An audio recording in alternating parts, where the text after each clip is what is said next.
পবিত্র ঈদুল আজহা উদযাপনের সম্ভাব্য তারিখ ঘোষণা করেছে। জ্যোতির্বিজ্ঞানের হিসাব অনুযায়ী আগামী ২৬ মে আরাফাত দিবস পালিত হতে পারে। সে অনুযায়ী পরদিন ২৭ মে বুধবার ঈদুল আজহা উদযাপনের সম্ভাবনা রয়েছে। গালফ নিউজের বরাতে জানা যায়, ঈদ উপলক্ষে ২৭ থেকে ২৯ মে পর্যন্ত সরকারি ছুটি ঘোষণা করা হয়েছে। সাপ্তাহিক ছুটি মিলিয়ে দেশটির বাসিন্দারা টানা ৬ দিনের দীর্ঘ ছুটি উপভোগ করতে পারবেন বলে আশা করা হচ্ছে।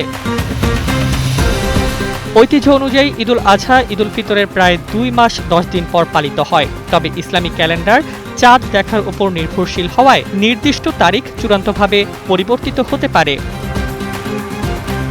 এ কারণে চূড়ান্ত ঘোষণা চাঁদ দেখার পরই নিশ্চিত করা হবে। তবুও সম্ভাব্য তারিখ সামনে আসায় ইতোমধ্যে প্রবাসী সহ স্থানীয় মুসলিমদের মধ্যে ঈদ প্রস্তুতি নিয়ে আগ্রহ তৈরি হয়েছে। Desk report, Bangladesh bulletin.